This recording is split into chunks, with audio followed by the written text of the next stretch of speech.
Hello guys! Nandito na naman po tayo sa panibagong video regarding sa Montero GLS Automatic 2025. Ito po yung bagong model ng 2025 natin na Montero. Saan natin dito sa unahan. Dito po may newly designed tayo na front wheel design with illuminating lights na po yung front grille natin. And then meron tayong headlights, LED headlights. And then meron po tayong fog lights and cornering lights. LED na po yan. Newly designed na rin po yung front bumper under garnish natin. Dito na naman tayo sa side na to. Dito tayo sa wheels niya. 18 inches alloy wheels tayo.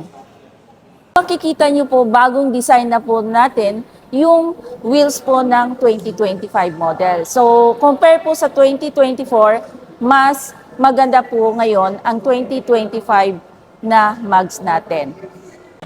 Ang side mirror natin ay may integrated turn signal lights na po tayo with chrome accent na po. And then, naka-install na rin po tayo ng step board.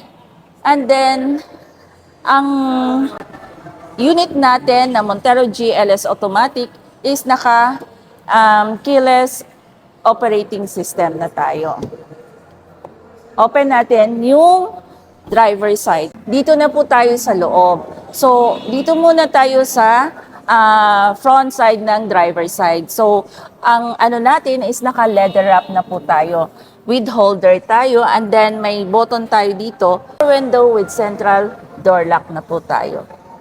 Dito tayo sa driver seat tayo. So, naka 8-way electronic adjustment seat for driver side tayo. And then, ang isa pang bago is naka-leather seat na po tayo sa GLS Automatic. Naka-install na po yun.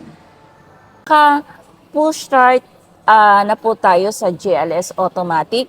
And then, tilt telescopic adjustment na po tayo sa steering wheel. Pansin nyo rin, yung steering wheel natin is 3-spoke leather wrap tayo with paddle shifter. Ito sa left side, ito po yung control ng multimedia system natin. Naman tayo sa right side, mayroon tayong 360 camera dito. And then mayroon voice command, and then hands-free, and then cross control. Ang head unit natin or multimedia is naka-Android Auto na tayo and Apple CarPlay. And na-equip na rin tayo sa navigation. Aircon natin is naka-single zone with auto climate control. Montero GLS Automatic natin is equipped siya ng 8-speed automatic transmission. And then, naka-electronic parking brake tayo. And then, naka-auto hold. Dito tayo sa second row. Tignan nyo guys, naka-fold and tumble po yung seats natin. Ilalagay dito once, just in case na nagbabiyahe tayo, pwede nyo po i-tumble down yung third row para paglagyan ng mga gamit nyo o yung mga maleta nyo. So, very useful po yung Montero natin. Dito tayo sa likod, ang lights natin is LED combination lights. And then, may camera tayo, backup camera. And then, 4-eye parking sensor tayo. Naka-install na rin po yun. And then, ito po, reflectorized lang.